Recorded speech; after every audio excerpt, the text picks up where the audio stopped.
you at that point, and how did that impact the game? Yeah, we just had a couple dead possessions offensively, and we didn't guard anybody, to close out that quarter. I think it was an 8-0 run where, I thought, I got to look at the tape, but it felt like we settled offensively and then, didn't keep the ball in front of us and didn't support our teammates. Our show was too spread out and, just a defensive breakdown. What was the mix you saw tonight in terms of execution versus energy on both ends of the court? Yeah, I thought our energy was good, and pure most of the night. We had a tough third quarter, obviously, defensively in particular. Second game in a row, the defense let us down. In the last game, second and third quarter, this game in the third quarter. So, we got to figure out what we're doing there and be better in that situation. And, obviously there's a number of ways we could execute better. Frank, what can you guys do for Russ when he's in a slump like this? And I guess secondly, were you okay with his three-pointer kind of in the final minute when you guys down 4?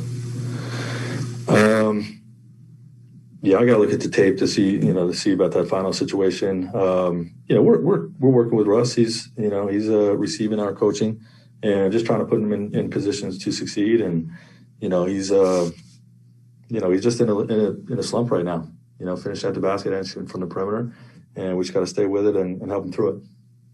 Obviously, he's sat here and told us like I can help other ways and I can do stuff, and there were elements of that, but.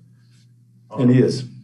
Have you seen his confidence affected offensively at this point? There was I'm sure you'll have to watch tape. There was a layup he passed out of.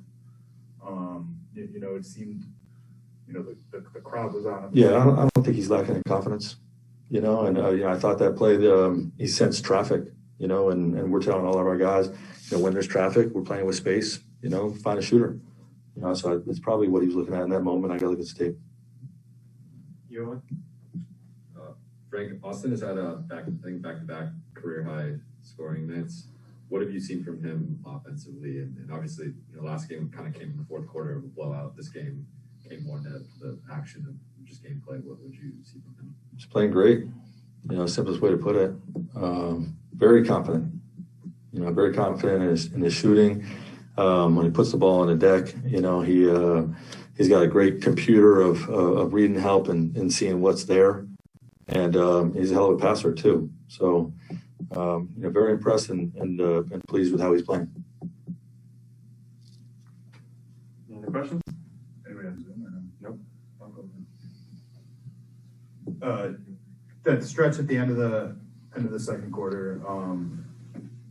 You mentioned kind of the shell had been expanded and stuff like that. I mean, you guys are trying to space the floor offensively. Is this going to be a continual challenge when it comes to perimeter defense, especially against teams that have guards that can penetrate like this? It seemed like that's kind of what flipped the game, was their ability to kind of just shoot layups.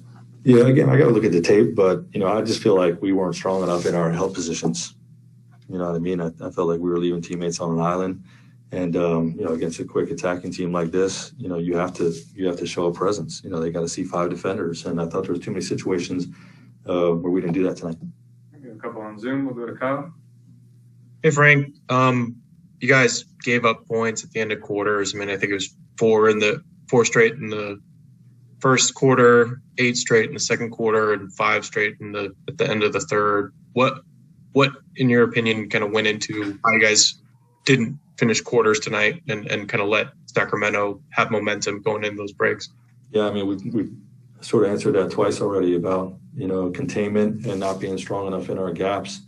A lot of situations, I believe, I'll have to look at the tape, where we're getting beat on one-on-one situations, and, we're not in our help positions strong enough and, leaving guys on an island. Andy? Hey, Frank, there's been a lot asked of LeBron over the last few weeks. Tonight, he played almost 40 minutes. He took 12 threes.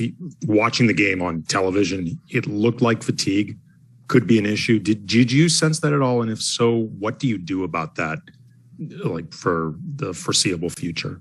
Yeah, I'm in constant communication with LeBron about his